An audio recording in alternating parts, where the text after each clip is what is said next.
बिस्मिल्लाहिर्रहमानिर्रहीम।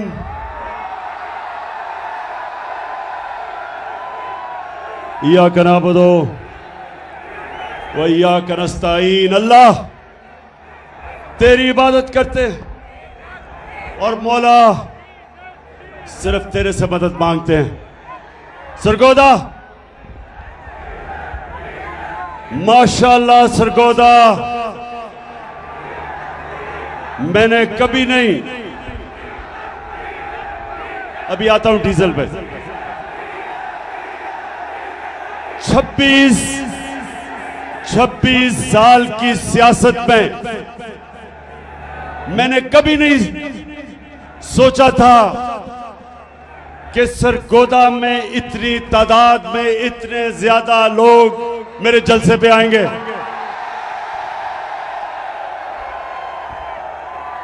मैं आज आप सबका दिल से शुक्रिया अदा करता हूं। यहां नौजवान हैं, यहां हमारे बुजुर्ग भी हैं, यहां मेरे आईएसएफ के टाइगर भी हैं, लेकिन जो मुझे सबसे ज्यादा खुशी कि मेरी बहनें भी यहां हैं और इतने तादाद में जो कभी नहीं आई। मैं आप सबका शुक्रिया अदा करता हूं।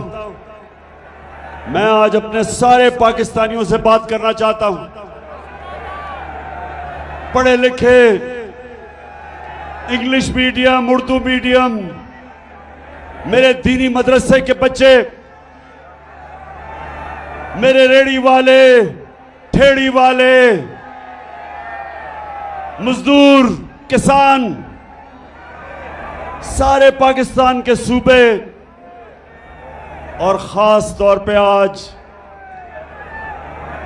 जो सैलाब में मेरे पाकिस्तानी आज मुश्किलों में हैं, जो मुतासरीन हैं, मुझे पता है वो मुश्किल में है, लेकिन मैं आज यहां खड़ा होके उनको सिर्फ ये एहसास दिलवाना चाहता हूं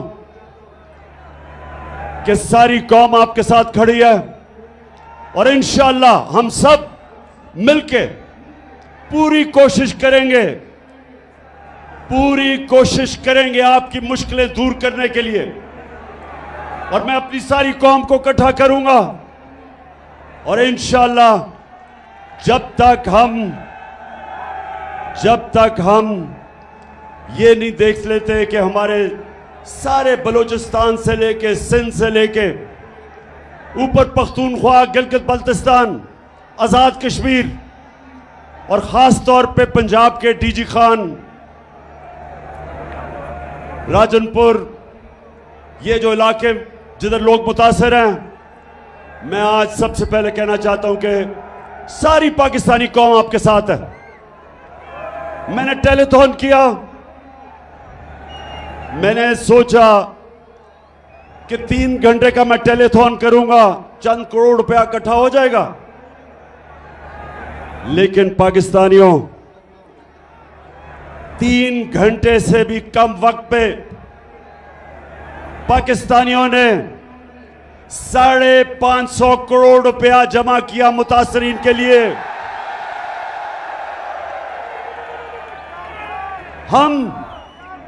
हम वो पाकिस्तानी कौम है जिसे खौफ खुदा है, जो नबी सल्लल्लाहु अलैहि वसल्लम की उम्मत है। ये वो कौम है जो समझती है कि अपनी आखिरत को बेहतर करने के लिए हमारे ऊपर ये फर्ज है कि हम उन लोगों की मदद करें जो मुश्किल में हैं। और मुझे इतना फख्र हुआ सरगोदा, मुझे इतना फख्र हुआ कि मेरे बैरून मुल्क पाकिस्तानियों ने जिस तरह दिल खोल के पैसा दिया, 550 करोड़ रुपया सिर्फ 3 घंटे के वक्त में उन्होंने पैसा जमा कर दिया। और मुझे इतने पैगाम आए कि इमरान खान, हम कोशिश करना चाहते थे लेकिन वो लाइनें सारी भरी हुई थी, ब्लॉक हुई थी। और मुझे आहिस्ता आहिस्ता अंदाजा हुआ कि अगर हमारे पास वक्त होता और वो टेलीफोन लाइंस खुली होती तो 5.5 अरब रुपया मजीद और जमा हो जाता। लेकिन फिक्र ना करो, मैं इंशाअल्लाह अब ये पैसे भी इकट्ठे करूंगा। प्रोग्राम बना रहा हूं कि किधर किधर हमने सबसे ज्यादा जरूरत है और पैसा खर्च करें। और मैं अपनी सारी कौम को भी आज दावत देता हूं कि जो भी मदद करना चाहे दुखी इंसानियत की, तो इंशाअल्लाह हम एक कंट्रोल रूम बनाएंगे और जो हमें कॉल करेगा हम बताएंगे कि ये फलानी जगह है, डीजी खान उधर आप मदद कर सकते हैं, या सिंध के अंदर, सिंध में तो सबसे ज्यादा नुकसान हुआ, तो उधर हम लोगों को भी बताते रहेंगे कि कैसे हम अपने जो सैलाब मुतासरीन हैं इनकी मदद कर सके। लेकिन एक अच्छा आईएसएफ, अभी आपने चुप करके सुनना है मेरी बात। आईएसएफ में डिसिप्लिन चाहिए मुझे। अच्छा जी, अब मैं वो इलेक्शन कमिश्नर सिकंदर सुल्तान, अगर ये सुन रहे हो तो तुम्हें पहली दफा अंदाजा हुआ कि फॉरेन फंडिंग क्या होती है। अब पता चला कि इमरान खान को फॉरेन फंडिंग में किसी तरह डिस्क्वालीफाई कर दो। ये देखी थी फॉरेन फंडिंग, ये ज्यादा पैसा बैरून मुल्क पाकिस्तानियों ने भेजा हमें, और ये वो पाकिस्तानी हैं। इंशाअल्लाह मैं आज अपनी सारी कौम के सामने कहना चाहता हूं कि इंशाअल्लाह एक दिन मैं अपने बैरून मुल्क पाकिस्तानियों को इकट्ठा करूंगा, और जो हमारा बैरूनी कर्जा है, जिसकी वजह से हमें आईएमएफ की गुलामी करनी पड़ती है, जिसकी वजह से हाथ फैलाने पड़ते हैं लोगों मुल्कों के सामने कि जी हमें पैसा दे दो, इंशाअल्लाह बैरून मुल्क पाकिस्तानियों को मैं मोबिलाइज करूंगा, ऐसी स्कीम्स लेके आऊंगा। ये मेरा ईमान है कि हम ये जो इस मुल्क के लुटेरों ने कर्जा चढ़ाया हमारे मुल्क में, मुल्क को लूट लूट के पैसा बाहर ले गए, और जो हमारे ऊपर ये कर्जे का बोझ, जिसकी वजह से हमारी इज्जत जाती है जब हम लोगों के सामने, मुल्कों के सामने हाथ फैलाते हैं, ये बैरून मुल्क पाकिस्तानी इंशाअल्लाह हमारी मदद करेंगे कर्जा उतारने के लिए, और इस कौम को अपने पैर पे खड़ा करके एक खुददार कौम बनने के लिए।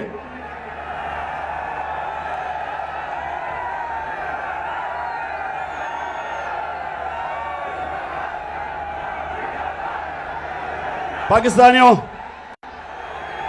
और सरगोदा के बाशऊर मेरे शहरियों, वैसे मैं कभी नहीं समझता था इतनी तादाद में सरगोदा के लोग निकलेंगे।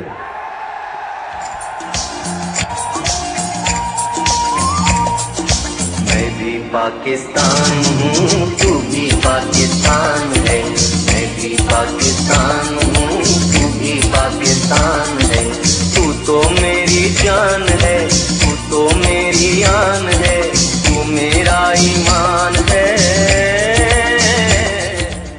अच्छा सरगोदा, पहले मैं आपसे एक संजीदा बात करना चाहता हूं।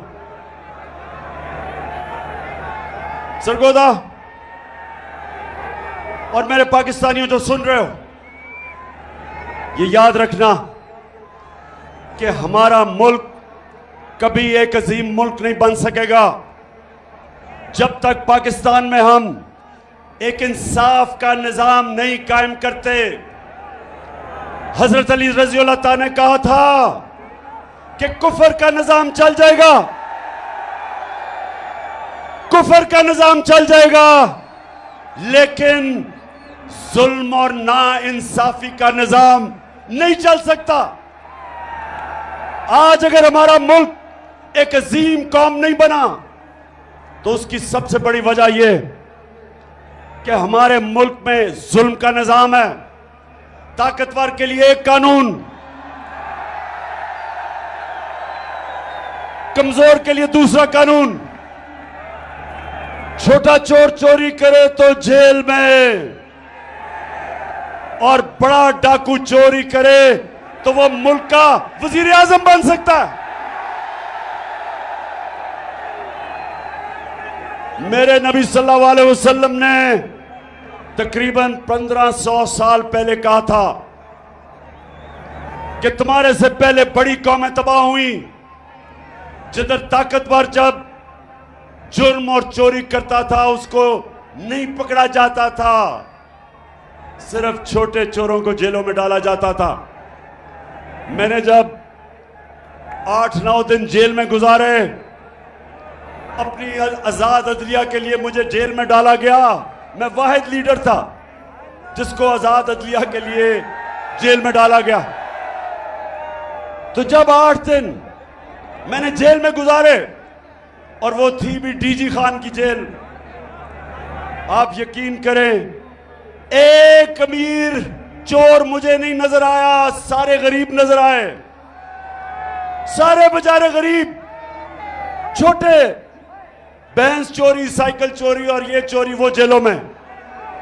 और जो मुल्क के बड़े बड़े डाकू थे, जब मैं असेंबली गया तो मुझे असेंबली में नजर आए।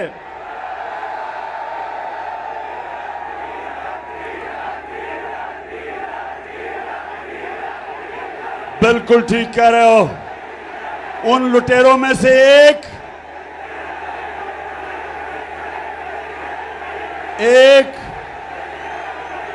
हाँ, एक डीजल भी था। लेकिन दो बड़े बड़े लुटेरे खानदान, जरदारी खानदान और शरीफ खानदान, ये सारे आपको आज जो ऊपर बैठे हुए हैं, बैरूनी साजिश के तहत हमारे ऊपर मुसल्लत किए गए ये जो लुटेरे बैठे हुए हैं, सरगोदा, मैं सारी अपनी कौम को आज तैयार कर रहा हूं कि हकीकी आजादी की तहरीक में सब शामिल हो, क्योंकि जब तक ये चोर ऊपर बैठे रहेंगे इस मुल्क का कोई मुस्तकबिल नहीं है। तो मेरे क्या फिर से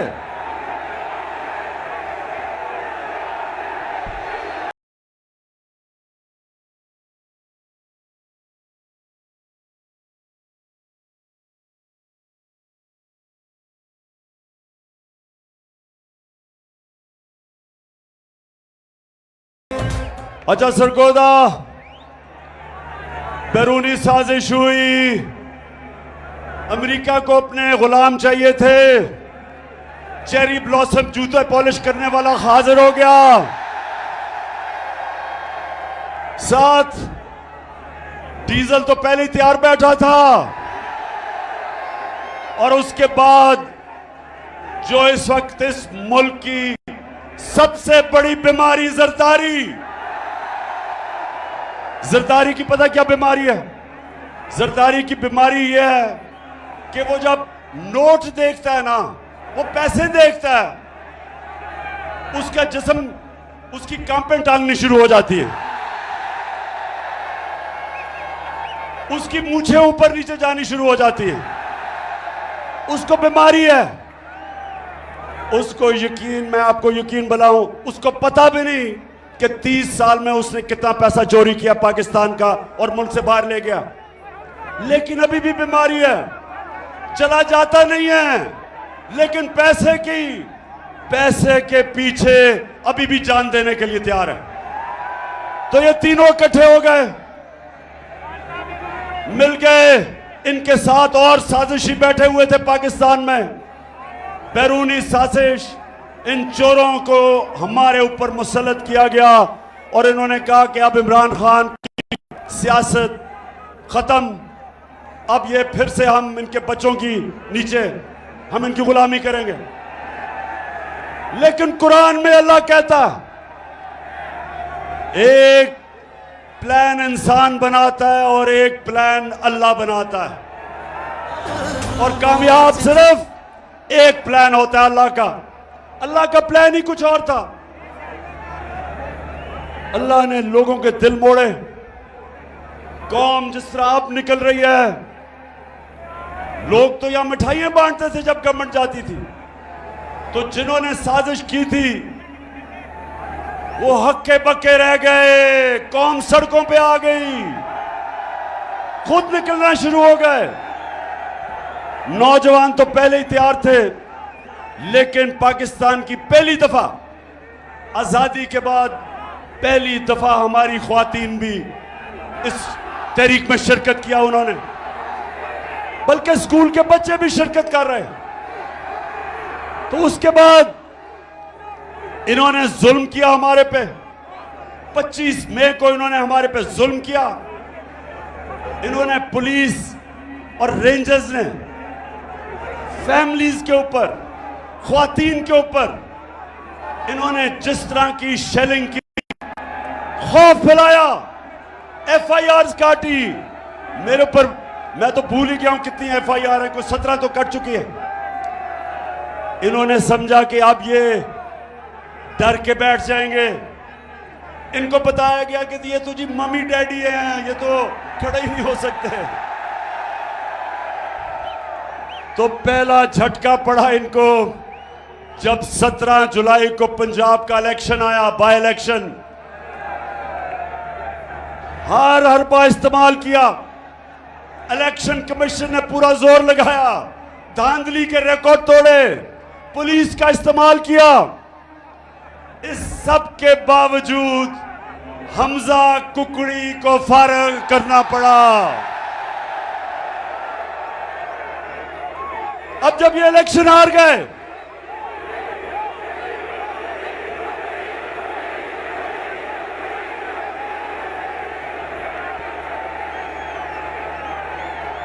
अच्छा अब सुने जरा, इलेक्शन हार गए, कैंपेन टांगनी शुरू हो गई,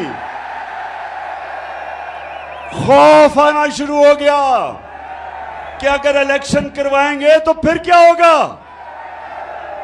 2/3 अक्सरियत इनके सामने आनी शुरू हो गई। इन्होंने फिर एक और प्लान बनाया।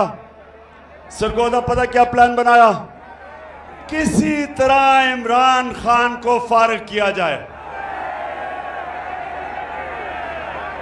किसी तरह इसको इलेक्शन से टेक्निकली नॉकआउट किया जाए, क्योंकि इनको ये तो समझ आ गई कि इलेक्शन के अंदर तो इनसे जो होगा वो पंजाब के बाय इलेक्शन से भी बुरा होगा। तो तब साजिशें दूसरी शुरू हुई। पहली साजिश थी हुकूमत कराने की, दूसरी साजिश शुरू हो गई कि इमरान खान को रास्ते से हटाया जाए। एक ये भी मंसूबा बना, बंद कमरों में फैसला हुआ, बंद कमरे में, कि इमरान खान को मुकम्मल तौर पे साइड पे कर दिया जाए। अल्लाह का करम है, मुझे पता चल गया। मैंने एक टेप बनाई हुई है, महफूज जगह पे रखी हुई है।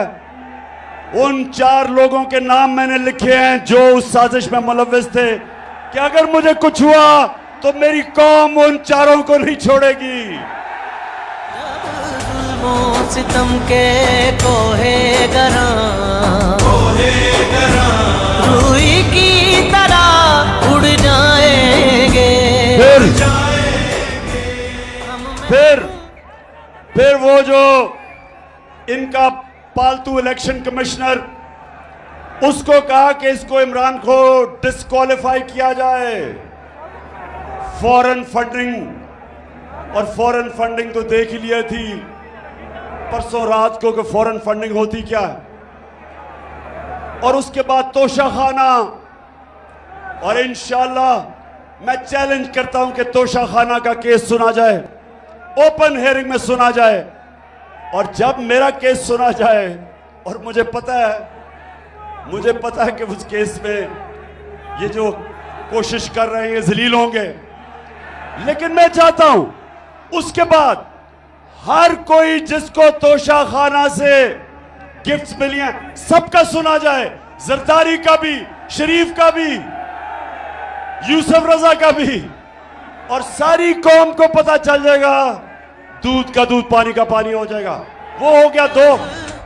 फिर काबे से सब बुत उठवाए जाए। फिर इन्होंने एक और चीज सोची कि किसी तरह इमरान खान को जेल में डाला जाए।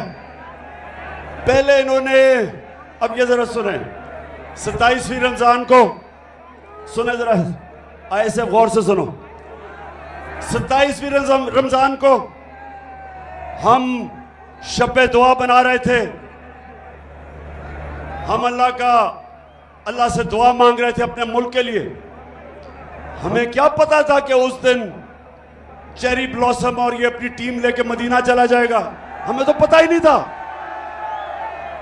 जब शब दुआ खत्म हुई तो पता चला कि मदीना में इनको चोर चोर के नारे लग गए।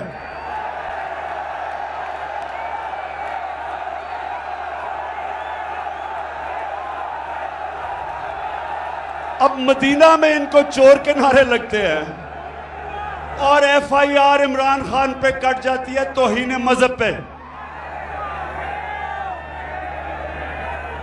और मेरे पे और हमारे कई लीडर्स पे छप तौहीन मजहब की FIR कट जाती है। मदीना में नारे कोई लगाता है, FIR हमारे पे कट जाती है। फिर सुने, फिर क्या होता है। मैं अपना, मेरा जो चीफ ऑफ स्टाफ था शहबाज गिल, उसको पहले अगवा कर लेते हैं, फिर उसके ऊपर तशद्दुद होता है, नंगा करके उसके ऊपर तशद्दुद किया जाता है, जिनसी तशद्दुद किया जाता है। और मैं तो सिर्फ ये कहता हूं, मैं ये कहता हूं कि जो लोग जिम्मेदार थे, जिन्होंने ये तशद्दुद नहीं रोका, उनके ऊपर कानूनी कार्रवाई की जाएगी, कानूनी कार्रवाई की जाएगी। उसके ऊपर मुझे दहशतगर्द बना देते हैं, दहशतगर्दी का केस कर देते हैं। सारी दुनिया के अंदर पाकिस्तान का मजाक उड़ता है। कभी मैं दुनिया के अखबारों में फ्रंट पेज पे नहीं आया।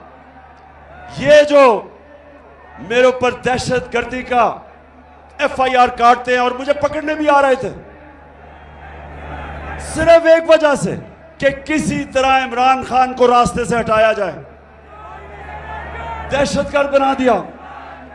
वो शहबाज गिल का किसी ने नहीं पूछा कि कौन सी दुनिया का महज़ब माशरा इजाजत देता है कस्टोडियल टॉर्चर को। उस बेचारे कैसे जो करते हैं, उसका जो ज़हनी दबाव उस पर पड़ता है। तस्वीरें उसकी चल रही हैं सोशल मीडिया पे, जो जुल्म किया जाता है उससे।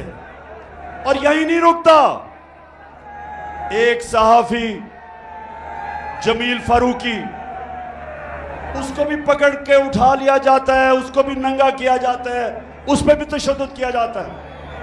और फिर हमारा सिंध का ऑपोजिशन लीडर हलीम आदिल शेख, उसके ऊपर 27 FIR काटी जाती हैं। सिंध असेंबली का ऑपोजिशन लीडर, वो एक केस से निकलता है दूसरे में जेल में डाल देते हैं, उसके ऊपर तशद्दुद करते हैं। और जब सारी कौम ये जब तमाशा देखती है और इंसाफ मांगती है, तो ये नून लीग वाले कहते हैं कि इमरान खान को डिस्क्वालीफाई करना चाहिए। नून लीग वाले बड़े गौर से सुन लो, तुम ये जो कहते हो कि इमरान खान को डिस्क्वालीफाई किया जाए क्योंकि नवाज शरीफ को किया गया, मेरे ऊपर केस बनाया जा रहा है किस चीज का? दहशतगर्दी का। क्यों?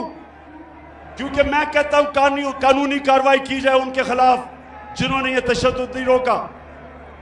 अब नवाज शरीफ के ऊपर क्या था, जरा आप गौर से, ये मैं आपको वीडियो दिखाऊंगा, जरा ये वीडियो देखना। ये वो वीडियो देखेंगे आराम, एक अभी नहीं, अब रोको। ये जो वीडियो मैं ताकि देख आप खुद अपनी आंखों से देखें कि इस मुल्क से हो क्या रहा है। नवाज शरीफ 3 दफा मुल्क का प्राइम मिनिस्टर था, 3 दफा। उसका 4 महंगे तरीन लंदन के अंदर अरबों रुपए के ये महल खरीद लेता है, लंदन के सबसे महंगे इलाके में। तो मैं जब पूछता हूं इनसे आज से 10 साल पहले कि जनाब ये किधर से पैसा आया महलों का, तो ये जरा आप सुने, ये आज से 10 साल पहले की गुफ्तगू है, सुने जरा ये।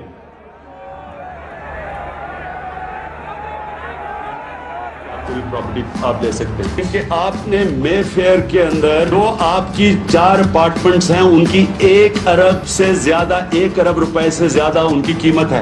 अब 4.5 अरब तक पहुंच गई है उनकी कीमत। आपने अपनी जो टैक्स में टोटल आमदनी बताई है 94 में, 1.5 लाख रुपए है। मुझे ये बताएं कि आपने अरबों रुपए की मे फेयर में प्रॉपर्टी खरीदी कैसे? एक मिनट, अब ये 10 साल पहले था, ये 10 साल पहले था। अब इसके जवाब में शहबाज शरीफ चेरी ब्लॉसम का बेटा, अब ये सुने, ये सलमान शहबाज क्या कह रहे हैं, जरा ये सुने आप। बात ये है कि जिन अरबों रुपए की मे फेयर की प्रॉपर्टीज की ये बात कर रहे हैं, ये तो पहले पता नहीं है। बताएं कौन सी प्रॉपर्टीज है, लाएं, दिखाएं, उसका कोई प्रूफ लाएं। बात ये है कि सुन लिया, कहता किधर है ये प्रॉपर्टीज, लगाएं, बताएं, सबूत दें। अब ये जरा मरियम बीबी जिनको सच बोलने में बड़ा मुश्किल पड़ती है, ये जरा ये सुन लें। इस तरह मुझे लगा कि आप लोगों को बेवकूफ नहीं बना सकते। मेरी सेंट्रल लंदन में प्रॉपर्टीज तो दूर की बात है, मेरी पाकिस्तान में भी कोई प्रॉपर्टी नहीं है। मैं अपने वालिद के साथ है और मुझे समझ नहीं आई कि मेरी और मेरी वालदा की और बहन भाइयों की प्रॉपर्टीज ये कहाँ से निकाल के ले आए हैं। मेरे नाम पाकिस्तान में कोई प्रॉपर्टी नहीं है, ये तो इंग्लैंड की बात है। हाय अल्लाह, कोई प्रॉपर्टी किधर से आएगी? मुझे तो एहसास प्रोग्राम में डाल दो, मेरे पास तो है ही कुछ नहीं। मरियम बीबी, वैसे मैं ये बताऊं, जितने सीधे मुंह से आप झूठ बोलती है मैंने कभी किसी को नहीं सुना। अच्छा जी, आप जरा अब ये सुन लिया आपने। अब ये थी चीजें आज से 8 साल पहले, ये जबकि कोई प्रॉपर्टी नहीं है।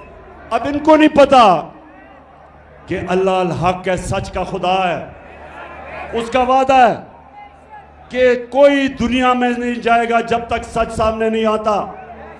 तो अब जरा ये देखें कि पीछे हुआ क्या। नवाज शरीफ, मरियम नवाज, हसन नवाज और हुसैन नवाज के बैरून मुल्क खुफिया असासों का इंकशाफ। पनामा लीक्स ने बैरून मुल्क खुफिया दौलत का भांडा फोड़ दिया।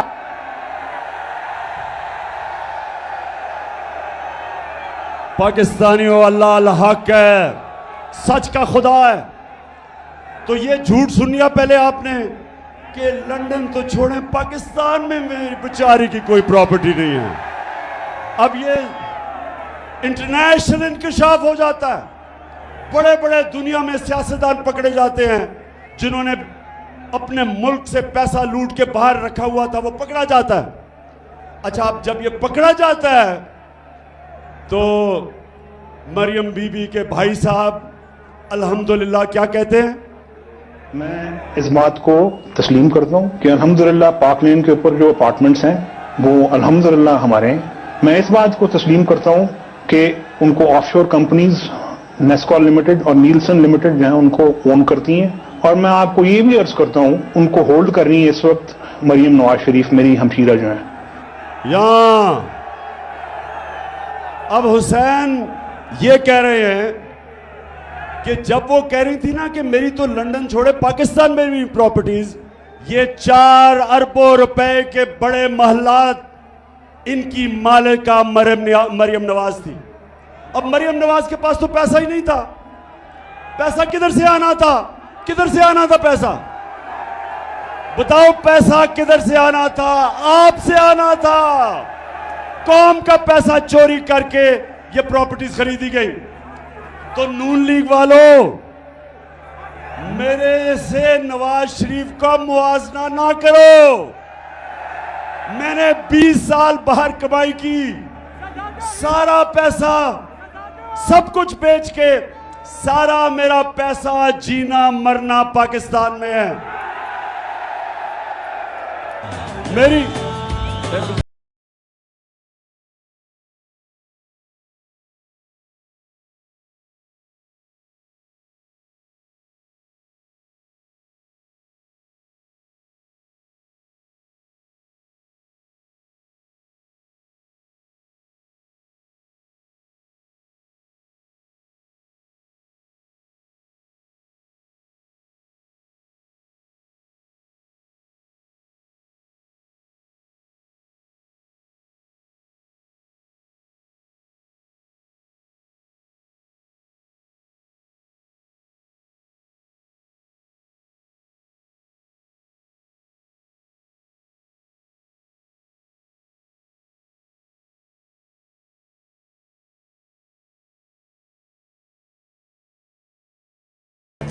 अच्छा जी, अच्छा अब एक तरफ और मेरी बहनों, आपने गौर से सुनना है कि जब एक कौम की ख्वातीन जाग जाएं तब असल में इनकलाब आता है, क्योंकि घरों में इनकलाब आ जाता है। अब हालात ये हैं कि बाप नून लीग में है, पीछे से बीवी बच्चे सारे पीटीआई में, क्योंकि ख्वातीन के अंदर ना अल्लाह ने एक रेडार डाला हुआ है। रेडार वो है सच का रेडार। औरतें बड़ी जल्दी सच पे पहुंच जाती हैं। क्यों? इसलिए कि जब बच्चा पैदा होता है तो वो तो नहीं बोल सकता, तो वो मां जो होती है बच्चे की शक्ल से पहचान जाती है कि बच्चे को किस चीज की जरूरत है। वो शक्ल से समझ जाती है। वो जब ये नून लीग के चेहरे देखती है और जरदारी के, उसको पता है कि ये चोर है। अच्छा, तो एक तरफ तो पैसा इस मुल्क का चोरी करके ये और जरदारी खानदान और शरीफ मुल्क से बाहर आपका पैसा चोरी करके, ये जो फ्लैट खरीदे गए हैं ये आपके पैसे से खरीदे गए हैं। और इसलिए मैं 26 साल से जहाद कर रहा हूं इनकी करप्शन के खिलाफ। क्योंकि करप्शन क्या होती है, चोरी और करप्शन में क्या फर्क है? आईएसएफ, चोरी और करप्शन में क्या फर्क है? चोरी होती है जब आपके घर में जाके कोई चीजें चोरी करता है, उसको चोरी कहते हैं। करप्शन होती है जब कौम का पैसा चोरी किया जाता है, जब आप सबका पैसा जो स्कूलों पे लगना, जो अस्पतालों पे लगना है, जो सड़कों पे, जो मुल्क के बिजली बनाने में, जो चीजें सस्ती करने में पैसा होता है, वो चोरी में मुल्क से बाहर चला जाता है। इसलिए करप्शन कौमों को तबाह कर देती है। चोरी तो सिर्फ एक इंसान को नुकसान पहुंचाती है, करप्शन मुल्क तबाह कर देती है। तो ये क्यों चोरी करके पैसा बाहर भेजते हैं? ऐसे बताओ क्यों पैसा बाहर भेजते हैं? क्योंकि अरबों रुपया आप अपने बिस्तर के नीचे नहीं रख सकते। अरबों रुपया अगर आप मुल्क में रखेंगे तो लोग पूछेंगे किधर से पैसा आया। इसलिए चोरी करके मुल्क से बाहर पैसा भेजते हैं। तो अपना पैसा बाहर, और आजकल चेरी ब्लॉसम शहबाज शरीफ लोगों के पास जा रहा है। बड़ी तकलीफ है इसको मुतासरीन की। जहाजों से चीजें फेंकी जा रही हैं सिर्फ तस्वीरें खिंचाने के लिए। शहबाज शरीफ, अगर तुम सीरियस हो तो अपने और भाई और जरदारी को कहो आधा भी अपना पैसा वापस ले आओ, तो हम कितनी मदद कर सकते हैं सैलाब मुतासरीन की। अच्छा, अब जरा ये सुने, शहबाज शरीफ जब से आया है मुल्क को शर्मिंदगी पे शर्मिंदगी उठानी पड़ रही है। जरा ये सुने क्या कहता है। मैं सऊदी अरब से होके आया हूं, मैं यूएई के होके, अभी मैं तुर्की होके आया हूं, और मैंने उन भाइयों को कहा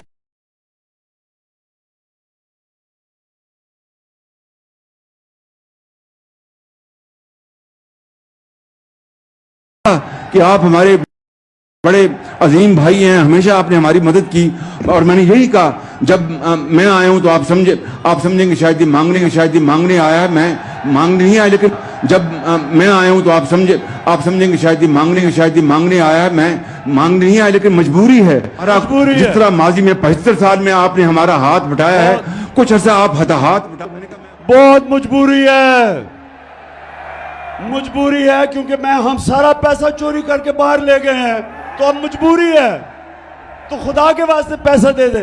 पाकिस्तानी जो बाहर बैठे हैं उनको कहते हैं कि पाकिस्तान पैसा लेके आओ, और यहां से चोरी करके पैसा बाहर ले जाते हैं। नौजवानों, कोई मुझे बताएं, आज मुझे कोई दुनिया का सरबराह बताएं, बनाना रिपब्लिक्स का नहीं, जो कि मुल्क तरक्की याफ्ता मुल्क है, मुझे एक सरबराह बताएं जो पॉलिटिक्स कर रहा है अपने मुल्क में और उसका पैसा भी बाहर पड़ा है, उसके बच्चे अरबों रुपए के घरों में रहते हैं, और जब उनसे पूछें कि पैसा किधर से आया था घर खरीदने का, तो कहते हैं हम तो जवाबदेही नहीं, हम तो पाकिस्तान के शहरी नहीं हैं। इनको हमारे पे मुसल्लत किया गया, इसलिए मैं आपके पास आया हूं कि पाकिस्तानी कौम, आपने मेरे साथ खड़ा होना है और हमने हकीकी आजादी इन लोगों से छीननी है। फिर से तू अड़ जा, फिर से तू डट जा, फिर से वो बल्ला घुमा,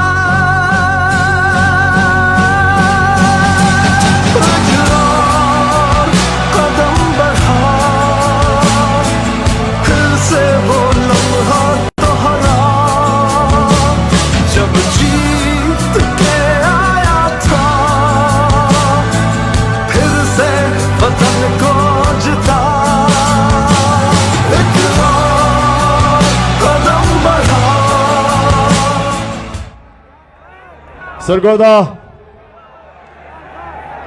अब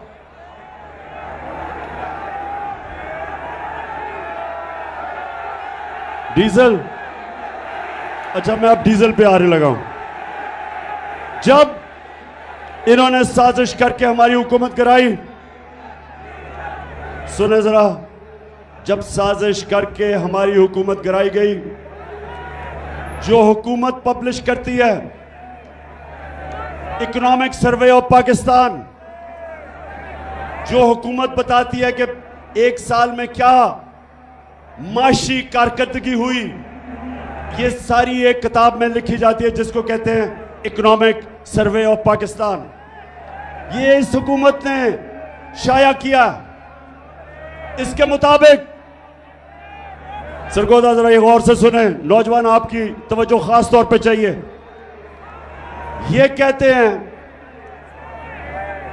इसके मुताबिक कि पिछले 2 साल में, जो हमारे 2 आखिरी साल थे, पाकिस्तान की जो माशी तरक्की थी, तीसरे साल में 5.6% और चौथे साल में 6%। 17 साल के बाद ये पाकिस्तान की बेहतरीन इकोनॉमिक परफॉर्मेंस हुई थी। हमारी माशी कारकर्दगी 16 साल के बाद हुई इस सतह पे। कोरोना के बावजूद, जिसने सारी दुनिया में तबाही मचाई, हमारी एक्सपोर्ट्स, जिससे मुल्क में असल तौर पे दौलत में इजाफा होता है, वो रिकॉर्ड पे थी। बैरून मुल्क पाकिस्तानियों ने जो रेमिटेंसेस भेजी, वो रिकॉर्ड थी। हमारी जो टैक्स कलेक्शन, जो हम आपके ऊपर खर्च कर सकते थे, वो रिकॉर्ड थी। हमारी 4 फसलें 2 साल रिकॉर्ड पैदावार हुई। हमारे किसानों के पास सबसे ज्यादा पैसा आया पिछले 2 सालों में, और हमने, इसके बावजूद कि हम IMF के प्रोग्राम में थे, हमने पूरी कोशिश की कीमतें नीचे रखने की। जो हमारे दौर में महंगाई थी, जिसको कहते हैं SPI सेंसिटिव प्राइस इंडेक्स, जो आम आदमियों के लिए महंगाई होती है, जो खाने पीने की चीजें, बिजली, गैस वगैरह, हमारे दौर में वो था 17 से 18%। आज आप जानते हैं वो कितना है महंगाई, 4 महीनों में किधर से किधर गई। हम जब छोड़ के गए थे तो 17 और 18% के बीच में थी। सरगोदा आज 45% से ऊपर चली गई है। 3 गुना महंगाई बढ़ गई है। आज जो बिजली के बिल देने आए थे लोग, पूछे जिन जिन्होंने बिजली के बिल दिए हैं, जरा हाथ खड़ा करके बताएं बिजली के बिल दिए हैं।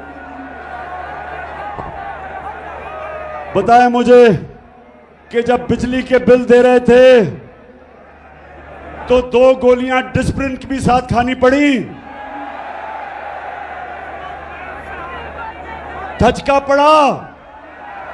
और ये वो लोग थे जो कह रहे थे कि इमरान खान ने बड़ी महंगाई की। मैं तो आज पहले तो अल्लाह तेरा शुक्र अदा करता हूं, तू अल्लाह हक है। लेकिन वो जो टीवी चैनल्स, मैं जरा आज वो लफाफे वाले लोग, लफाफे सहाफी, पैसे लेके मीडिया चैनल वाले, आज जमीर फरोश मीडिया वालों, जरा लोगों से तो पूछो उनके ऊपर क्या गुजर रही है आज। अब पूछो कि वो बिजली का बिल दें या स्कूल की फीस दें या वो बच्चों के लिए खाना लेके आए। 45% से आगे बढ़ गई है महंगाई, 3 गुना ज्यादा।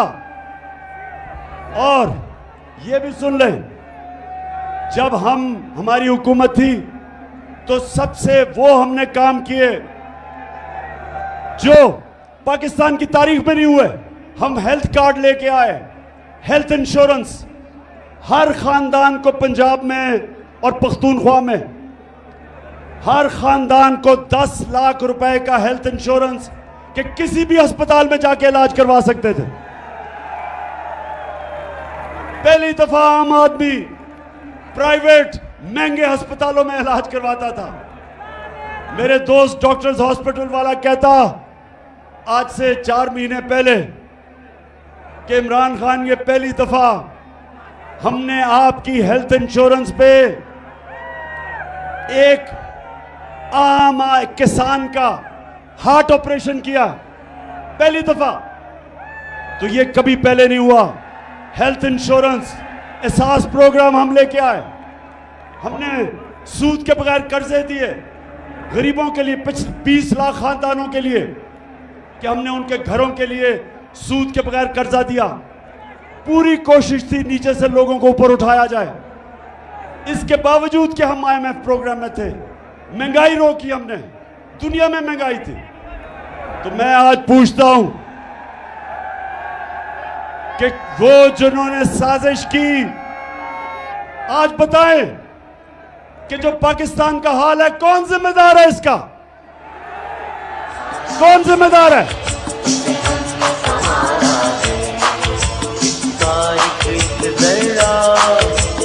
जान से प्यारा है इसका एक जरा, जान से प्यारा है ये देश, ये देश, ये देश हमारा है।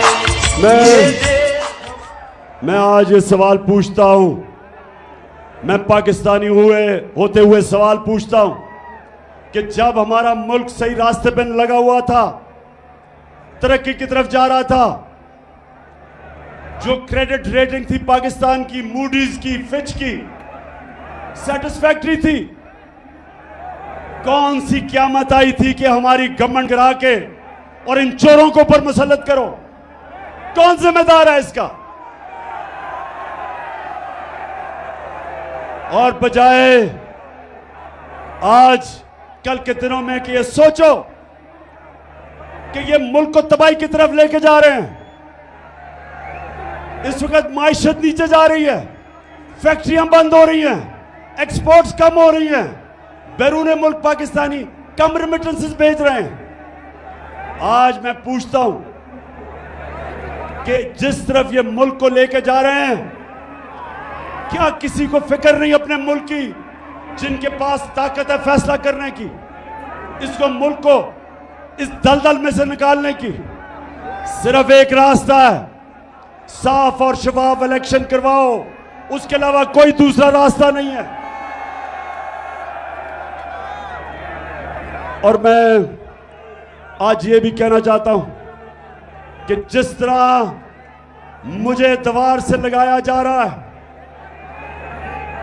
कभी दहशतगर्दी के केस और कभी तौहीन मजहब के केस और कभी किस किस्म की FIR मेरे लोगों के ऊपर किया जा रहा है, हलीम आदिल को जो जुल्म किया जा रहा है, ये जरदारी डाकू जो उसके ऊपर जुल्म कर रहा है, सिंध में ऑपोजिशन लीडर होते हुए जो शहबाज गिल से हुआ, जो हमारे ऊपर FIRs के अलावा धमकियां दी जा रही हैं, टेलीफोन करके लोगों को डराया जा रहा है, जो सहाफी लगता है कि हमारी फेवर कर रहा है या हमारे लिए आवाज बुलंद कर रहा है, उनके खिलाफ एक्शन लिया जाता है। अरशद शरीफ जैसे एक ऐसा सहाफी जिसको सब जानते हैं कि एक अपने ज़मीर के मुताबिक लिखने वाला, उसको ARY प्रेशर डाल के निकाला गया, साबिर शाकिर को निकाला गया, इमरान रियाज के ऊपर उसको जेल में डाला गया, FIR कटवाई गई, जमील फारूकी को जो उन्होंने किया उससे, और उसके अलावा अयाज अमीर और समी इब्राहिम जैसे दानिश्वर, उनको जो जलील करने की कोशिश की गई, सिर्फ एक वजह कि किसी तरह इमरान खान की कोई हिमायत ना करे, उसके लिए कोई लिखे ना, कोई मीडिया उसको दिखाए ना, सिर्फ एक वजह से सारे केसेस किए जा रहे हैं, एक वजह से कि किसी तरह इमरान खान को रास्ते से हटा के और इन चोरों को इलेक्शन जिताया जाए। तो मैं पाकिस्तानियों, आखिर में मेरी अब जरा बात सुने। देखें, 20 साल मेरी जिंदगी खेलों की ग्राउंड पे गुजरी, 20 साल, शायद ही कोई इतनी देर इंटरनेशनल क्रिकेट खेला हो। 10 साल मैं कप्तान था, और कप्तान इतनी देर क्रिकेट खेल के मुझे मैच के दौरान पता चल जाता था कि कब अब जो मुखालिफ है वो मैच हार गया। मैच के दौरान मैं समझ जाता था, एक वक्त आ जाता था कि मुझे ये एहसास हो जाता था कि अब ये जो मर्जी भी मेरा मुखालिफ करे, अब ये नहीं जीत सकता। ये सारी ऑपोजिशन, ये जो गवर्नमेंट में बैठे हुए हैं चोर, मैं आज इनको पैगाम दे रहा हूं कि वो टाइम आ गया कि जो मर्जी हरबा आप इस्तेमाल कर ले, अब ये मैच नहीं जीत सकते आप।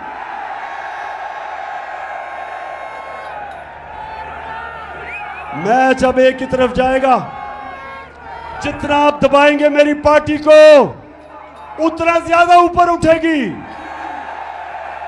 जितना आप मीडिया से उसको दबाएंगे, ये इस तरह सरगोदा स्टेडियम, सरगोदा की तारीख में इस तरह स्टेडियम में लोग नहीं आए जिस तरह आज आए हैं। जो मर्जी कर ले, ये मैच अब हार गए। अब आप जो भी करेंगे मुल्क को नुकसान पहुंचाएंगे।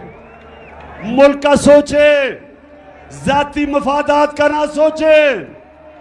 जो अपने छोटे छोटे फायदे सोच रहे हैं, मुल्क को नुकसान पहुंचा रहे हैं। कौम का सोचे, 22 करोड़ पाकिस्तानियों का सोचो। ये लोगों का मुस्तकबिल, अपने बच्चों का मुस्तकबिल, इनके मुस्तकबिल का सोचो। और जब आप सोचेंगे इनका मुस्तकबिल ये जरदारी डाकू और डीजल और शहबाज शरीफ की तरह के चोरों के साथ इनका मुस्तकबिल नहीं है।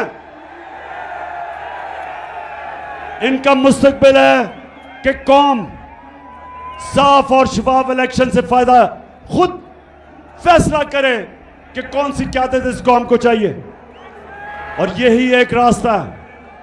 और ये जितना भी मुझे दीवार से लगाएंगे, याद रखें कि मैं तो वो कप्तान हूं।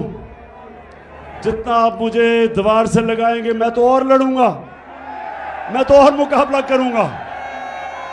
और यही ना हो जाए कि मुझे इतना आप दीवार से लगाएं कि मैं सारी कौम के सामने उन सारी लोगों की शक्लें रख दूं जिन्होंने अपने मफादात के लिए इस मुल्क को इस मुश्किल में डाला है। मुझे उधर तक ना धकेलो। 4 महीने से मैं सब्र कर रहा हूं, मैं अपने मुल्क के लिए सब्र कर रहा हूं। मेरे लिए इस वक्त कौम मेरे साथ खड़ी है। गिलगित बल्तिस्तान में तहरीक इंसाफ, पख्तूनख्वा में तहरीक इंसाफ, पंजाब में, आजाद कश्मीर में, तो मैं जब चाहूं इस्लामाबाद को बंद कर सकता हूं, लेकिन अपने मुल्क के लिए नहीं कर रहा, माशी हालात की वजह से नहीं कर रहा। और अब सैलाब आ गए, लेकिन मैं फिर से आखिर में कहता हूं, मुझे उधर तक ना धकेलो। मैं वो हूं, वो जितना आप कोशिश करेंगे मुझे प्रेशर में लाके, डरा के, धमका के, FIRs काट के, मैं उतना और जोर से आपका मुकाबला करूंगा। सरगोदा, मैं आपको आज दिल से शुक्रिया अदा आपका करता हूं, जो आज आपने जिस जुनून से यहां इस गर्मी में आप आए। मैं अपनी सारी सरगोदा की टीम, आमिर कियानी प्रेसिडेंट यहां के, और जितने मेरे MPs, मेरी टीम, मैं आज आप सबको मुबारक देता हूं जबरदस्त जलसे की। पाकिस्तान जिंदाबाद।